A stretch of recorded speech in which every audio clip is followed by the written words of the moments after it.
La storia delle pipe Talamona inizia nel 2007 perché io da artigiano, io sono di Mantova, ho un'attività amante di artigiano di pipe fatte a mano, con un socio decidiamo di chiudere la società e vendiamo il marchio.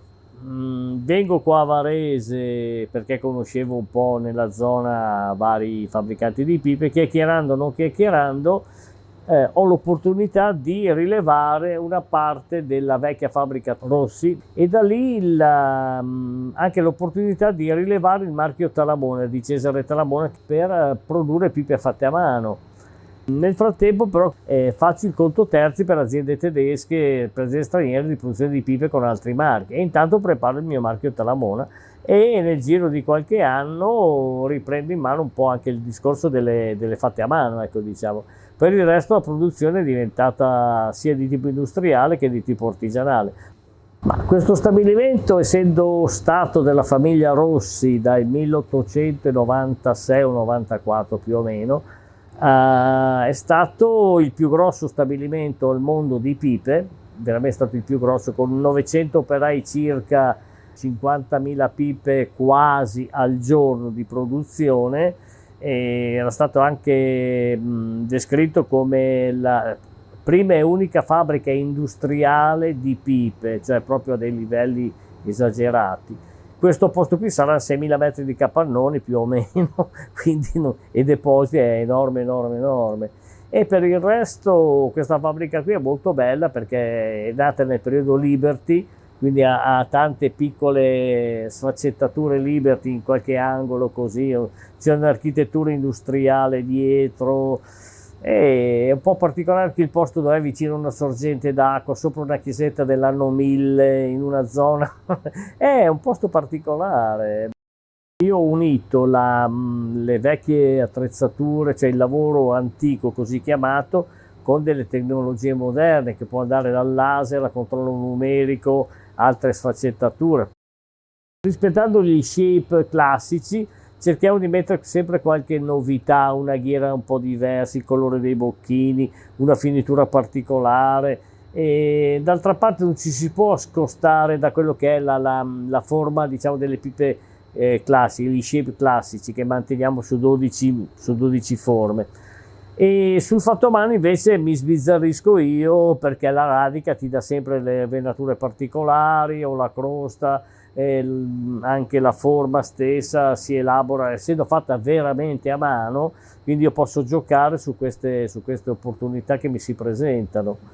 Come produzione diciamo che adesso manca abbastanza radica, quindi non si riesce a produrre tutto con la radica, ma c'è bisogno di creare anche con dei legni diversi le pipe, quindi stiamo lavorando anche con legni diversi, di altre tipologie di legno, dall'ulivo al noce, praxo, poi si può usare il carrubo, il faggio, queste cose qua. Diciamo che l'evoluzione è molto vincolante perché la pipa è un oggetto, diciamo, piccolo.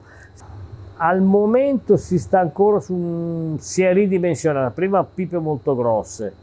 Adesso si ritorna sugli shape classici abbastanza piccoli, non piccolissimi, c'è una forma che può essere tenuta bene in bocca anche da passeggio, anche da lettura, una pipa comoda da tenere, che non dia problemi di gestibilità, ecco, tutto qua. Ho più di 40 anni che lavoro radica, quindi mi è familiare, cioè è come modellare la plastilina, nel senso che se sai leggere la tramatura della venatura, anche che sia difettosa, storta, cerchi di tirar fuori il meglio dalla radica sempre, quindi anche una forma particolare può uscire proprio perché c'è un difetto.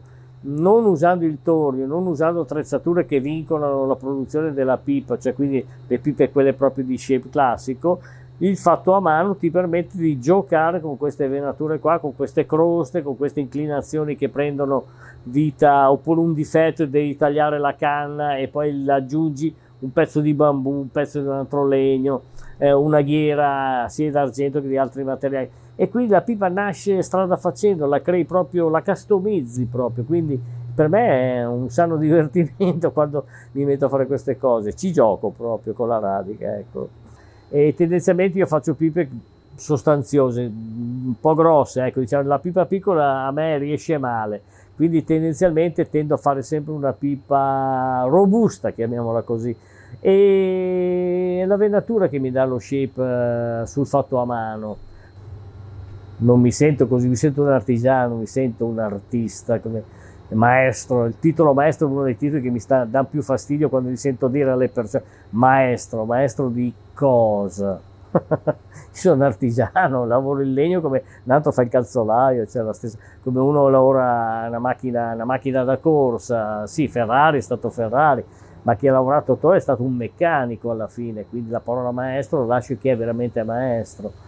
Io ho imparato per conto mio, quindi l'arte o l'estro, chiamalo come vuoi, mi è uscito da una mia capacità, non sono andato a scuola da nessuno, ho avuto un insegnante, un maestro, di questa parola maestro, che ha insegnato a me, che è Paronelli Alberto, il vecchio che ha fatto il Museo della Pipa. Lui è stato quello che mi ha dato proprio i rudimenti della pipa, mi ha spiegato, mi ha dato piccole attrezzature e accorgimenti. Lui mi ha fatto da maestro, ecco, quella parola maestro che si diceva prima, lui è stato un maestro. La mia prima pipa è stata quella, ce l'ho ancora a casa, cioè la prima pipa che ho fatto l'ho messa via e l'ho fumata, però è bruttissima, però resta la prima, quindi vedremo negli anni. Ho fatto proprio un processo di miglioramento e lo sto ancora facendo comunque, che ci si deve migliorare sempre, non bisogna fermarsi mai, bisogna sempre avere qualcosa di nuovo in testa, da proporre, da fare, proprio ti devi inventare ogni giorno sul fatto a mano, su queste cose creative.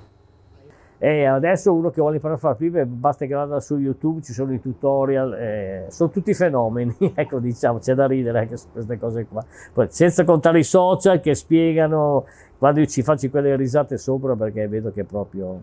E tutti a chiedere pipe, voglio fare pipe da cifre esagerate, ma ragazzi, devi saper leggere la radica, questo è il segreto. Se non sei capace di leggere la radica, non vai da nessuna parte.